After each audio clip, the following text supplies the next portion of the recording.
Эфирда яңалыклар вакыты, студияда Лейсан Галиева, исәнмесез. Бүгінгі шығарылышның төп темалары.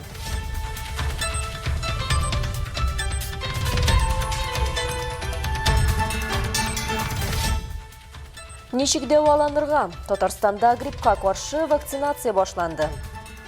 Вакцина ул ширнең катлаулы нәтиҗәләреннән саклый. Анысы грипп агымына караганда да күпкә куркынычрак дип кисәтә табиблар.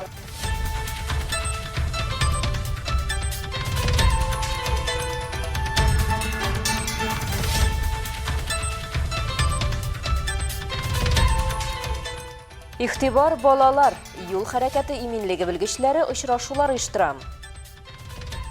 В процессе езды на машине, на прогулке мы всегда смотрели с ней: посмотри направо — это такой знак, посмотри налево — это другой знак.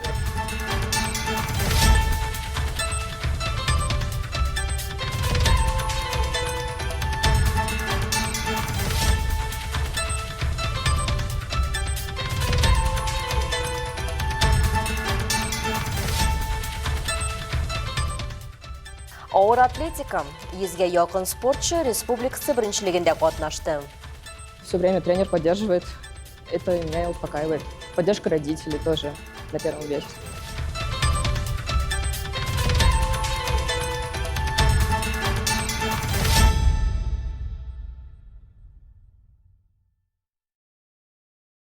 Җәй ахырына якынлаша. Алда кыз һәм кыш көтә. Димәк, грипп һәм салкын тидерү сезоны да. Табиблар вирусларга каршы тору өчен организмны әзерли башларга киңәш итәләр. Татарстанда бу айда гриппка каршы вакцинация башланды. Бу сезонда халыкка Ультрикс Квадри һәм Сови грипп вакциналарын тәкъдим итәләр. Әлеге вакциналарны үзенчәлекләрен Алсу Әхмәтҗанова белеп кайтты. Гриппның эпидемия сезоны быел Рәсәйдән ноябрь азагына туры килә дип кисәтә табиблар. Шуңа күрә вакцинацияны сентябрь-октябрь айларында ясарга киңәш итәләр. Бу масса күләм авырулар башланганчы эшләнергә тиеш. Вакцина вирус белән контакттан соң авыруның беренче чиратта аның авыр формаларының үсеш куркынычын киметә, дип сөйләде табиб-эпидемиолог Сөмбел Тәҗетдинова. В нашей детской поликлинике мы можем предоставить два типа вакцин. Балалар поликлиникасында ике төр вакцина бирә алабыз. Бу Сови грипп и Ультрикс Квадри. Сови грипп Россиядә ясалган вакцина үзен яхшы күрсәтте. Ул гриппның ике штаммына каршы тора ала. Ультрикс Квадри да безнең илдә җитештерелгән. Ул да узган 2 елдан бирле үзен нәтиҗәле яктан күрсәтә. А и Б.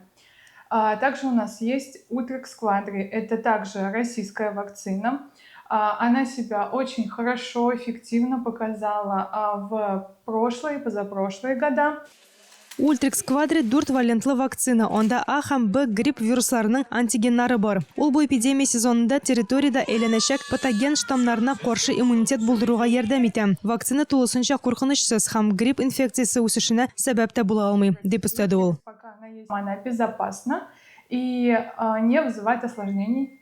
Ул куркынычсыз һәм авырлыкка тудырмый. Вакцина беренче чиратта куркыныч астында булган кешеләргә кирәк. Бу безнең кичкенә пациентлар, 6 айлык балалар, мәктәпкәчә яшьтәге балалар һәм 1-4 сыйныф укучылары. Шулай ук йөклек хатын-кызлар, медицина хезмәткәрләре, картлар һәм хроник авырулар булган авыручылар. Также беременные женщины, медицинские работники, пожилые люди, люди с хроническими заболеваниями. Вакцинация кадәр балалар да, олылар да табиб тикшеренүе аша узарга тиеш. Прививка тулысынча сәламәт булганда гына ясала. Вакцинациядән соң балаларда да, олыларда да авырту көчсезлек булырга мөмкин. Бу организмда вакцинациядан соң барлыкка килгән антитәнчекләргә реакция ди табибы. Если вы сходили на вакцинацию, то знайте, что... Әгәр сез прививка ясатасыз икән, димәк укол ясаган урынны кызарып, шишеп торган мөмкинлегенә әзер булырга тиеш. Һәм хәтта тән температурасы күтәрелергә мөмкин. Шулай ук сез прививкадан соң баш, тән авырту сизәргә, борныгыз җибәргә, йөткерергә мөмкинсез. Бу куркыныч түгел, симптомнар гадәттә 2-3 көндә үтә. Әгәр хәлегез начарая икән, табибка мөрәҗәгать итәргә кирәк. Это не страшно, все уйдет в ближайшие 2-3 дня. Просто будьте к ним готовы, а если вас что-то тревожит, обязательно обратитесь к врачу. Шунда әйтергә кирәк, вакцинация абсолют гарантиялары бирми һәм һәрбер кешегә ул турыда килмәскә мөмкин. Прививкадан соң ширләргә дә мөмкин. Ләкин ачык һәм исбатланган факт бар: вакцина ул ширнең катлаулы нәтиҗәләреннән саклый. Анысы грипп агымына караганда да күпкә куркынычрак дип кисәтә табиблар. Алсу Әхмәтҗанова, Фарис Сафин, Алия Моратова, Яңакар вакыты, Луч, Әлмәт телекомпаниясе. Татарстанда яңа уку йылы алдыннан игътибар балалар акциясе башланды. Каникулдан соң балалар катнашында хәрәкәтләр арты күзәтелә дип белгечләр.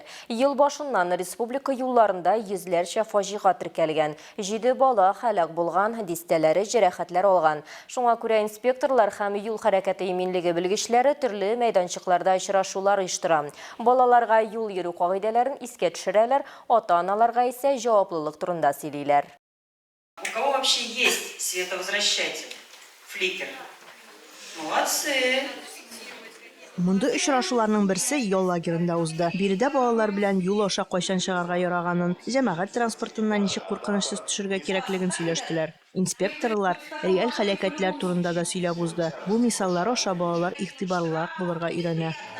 Увидел, что нет как будто бы транспорта, и на красный сигнал светофора побежал через дорогу.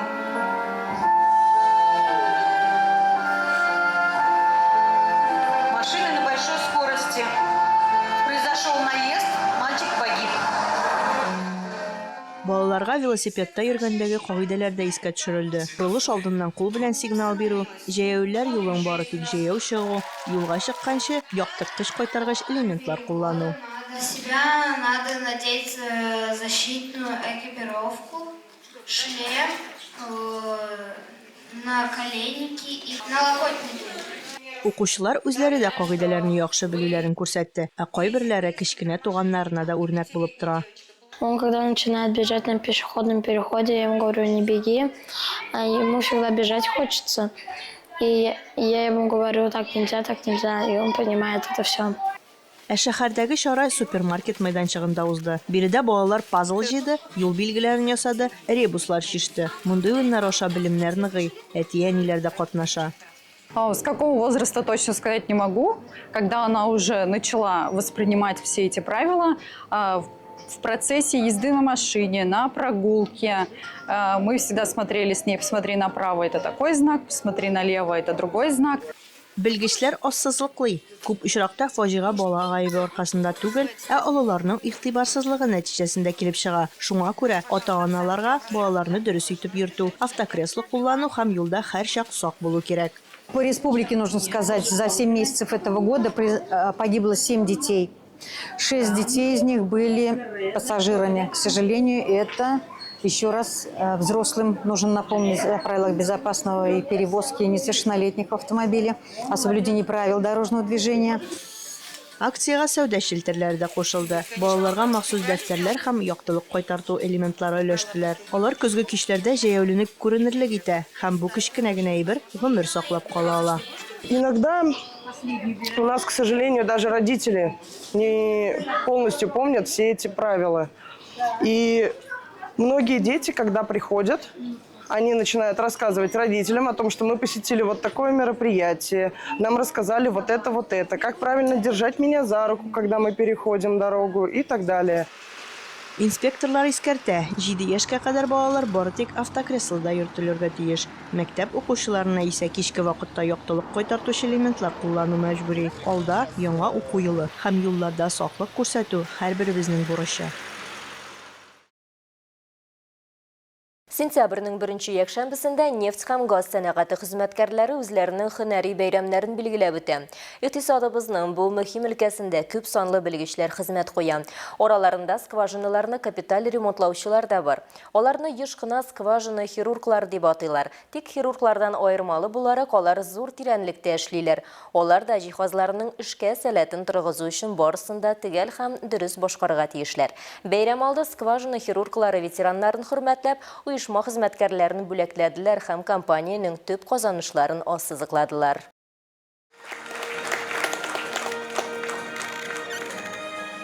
Бүләкләнүчеләр арасында Татарстан Республикасының атказанган нефтчесе Рамил Фәттахов. Аның тормыш һәм хезмәт юлы һөнәргә һәм компаниягә тугрылыкның ачык мисалы. Нефть тармагындагы юлы яшьтән башлана, гаилә традициясен дәвам итә. Әтисе, абыйлары кебек үк нефть һәм газ җитештерү идарәсендә эшләүгә багышлый. Һөнәр юлын слесарь булып башлый, ә аннары скважиналарны капиталь ремонтлау мастеры, участок башлыгы, баш механик дәрәҗәсенә җитеп, теркәү хезмәтенең беренче җитәкчесе була. Бүгендә Рамил Хамматович урынында утырмый. Яшьтән үк ул фотография белән дәртләнеп мавыкканга, хәтта шушы тантаналы кичәдә дә фотоаппаратын кулыннан төшерми. пенсияға шыққанда олдым да ошақта малайлар айтадыр, бітірінсе кирпич сатып ала, үй түзей, әсен фотография білән увлекаюсь. Я на Татарстан бойынша бірінші орын алған ем конкурста. Мен асырады айттылар, фотоаппаратны да хуаққа қайтты. Бүгін коллективта Россия Федерациясының түрлі төбәкләреннән һәм якын чит илләрдән 1700-дән артык кеше эшли. Скважиналарны капиталь ремонтлау хезмәте коллективы тарафыннан 2025 елның 7 аенда 62 бригада кеше белән 901 скважина ремонтланган. 2 флот кеше белән пластный гидравлик яру буенча 567 операция башкарылган. Иногда борьба за много. Их называют хирургами скважин, потому что их работа похожа на сложную операцию. Один неверный шаг, и скважина может быть потеряна.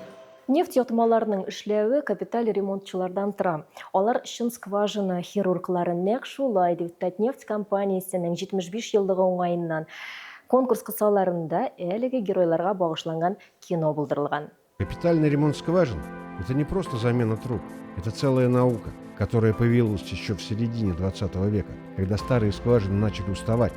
Тогда не было компьютеров, автоматики, точных приборов, только опыт, смекалка и крепкие руки. 75 ел яхшылык тудырабыз социаль юнәлешле инициативалар бәйгедә җиңгән проектлар турында тулырак мәгълүматны киләсе пәнҗешәмбе 4 сентябрьдә 19:40-та Татнефть профсоюз яңалыклары тапшыруында карагыз. Әлмәттә авыр атлетика буенча Татарстан Республикасы беренчелеге узды. Анда республиканың төрле почмакларыннан 15 яшьтән алып 23 яшькә кадәрге 100-гә якын спортчы катнашты. Көрәшне безнең төшерү төркеме дә күзәтте.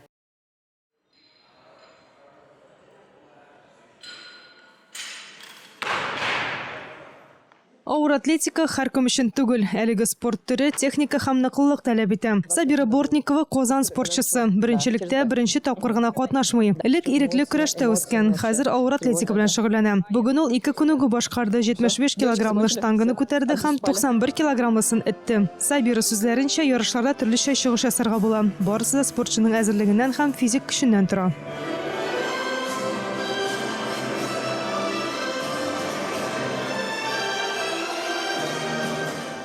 Ну, во-первых, справляться со своими... Беренчедән ярышларда үз хисләреңне җиңәргә кирәк, борчылуны җиңәргә кирәк, кәеф тә мөһим. Һәм тренерның ярдәме чынлыкта бик кирәк. Ата-аналарның ярдәме мине тынычландыра. Тренеру очень важна на самом деле. Вот. Так и справляемся. Все время тренер поддерживает. Это меня успокаивает. Поддержка родителей тоже на первом весе.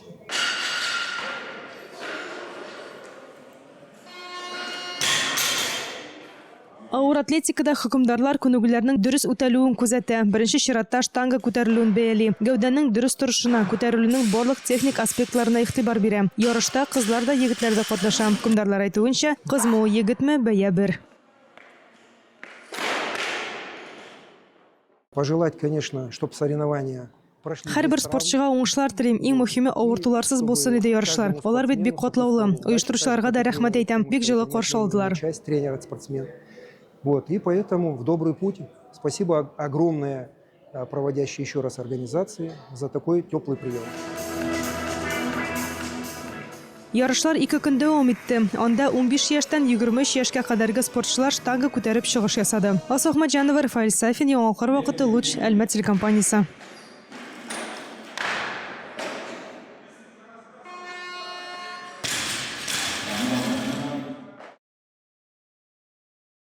Җәйге мәшәкатьләрне үз иткән, үзе яшәгән ишек алдын гел бакча итеп тотучы тырыш кешеләр белән таныштыруны дәвам итәбез. Шундыйларның берсе Азнакай районы Сөендек авылындагы мир кичерүче Рәхимә апа Харрасова. Рәхимә Миргалим кызы Харрасова 1930 елның 26 февралендә Үшәлле авылында туа. 1951 елда Сөендек авылына килен булып төшә. Тормыш иптәше белән алар гаиләдә 4 бала үстерәләр. Ләкин тормыш үз сынауларын күрсәтә. Сугышында ачлыгын да түзәргә туры килә. Бәлки шуңадыр да тормышны, кешеләрне, табигатьне яратып яши Рәхимә апа. Сөендек авылы үзе зур түгел, киң урамлы яшел авыл. Биредә барысы 87 хуҗалыкта 113 кеше яши. Шуларның иң өлкәне Рәхимә апа. Ишек алдында капкадан килеп керүгә үк чәчәкләр үсә, бакчасында бер чүп тә юк аның. Әниләрнең әнисе. Әниебез. Һәр берегенең дә әнисе, әни инде һәр берегә якын генә Олар үшін барыбызда жан оталып. Иртен сағат 5-те киіне, кештен сағат 8-де шишіне.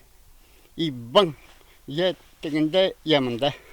12 яшымнан колхозда эшләдем. Юлымда һәр чак яхшы кешеләр генә очрады, ди тыл һәм хезмәт ветераны Рәхимә Харрасова. 30 елның 26 февралында туган кеше. 95 генә түгел киттин. 51 елны келдем инде. Бик начар ел ул чагында авылларда, өйләрдә дигән тәмән битенә бирдә. Булай каршылыкларга очраган юк. Бар кеше дә әйбәт кешеләр генә очрый юлда. Бүген 96 яшен ваклаганда шушы олы хуҗалыкны бер үзе алып бара Рәхимә апа, җимешен җыеп кагында куя. Алманы җыябыз, аны пешерәбез, дә сүдәбез. Сүдгәчтән теге сугыннан табага салабыз да, сукны мискә су салып, теге табаны мискәсенә утыртабыз, газны кабыдабыз, шушы килеп чыга. Авыл кешеләренең хөрмәтен тоеп, яшь буынга үрнәк булып, җирнең тәмен тоеп яши бирә тынгысыз җанлы Рәхимә апа Харрасова. Илмира Шәрифуллина, Рөстәм Акбаров, Яңалыклар вакыты, Луч, Әлмәт телекомпаниясе.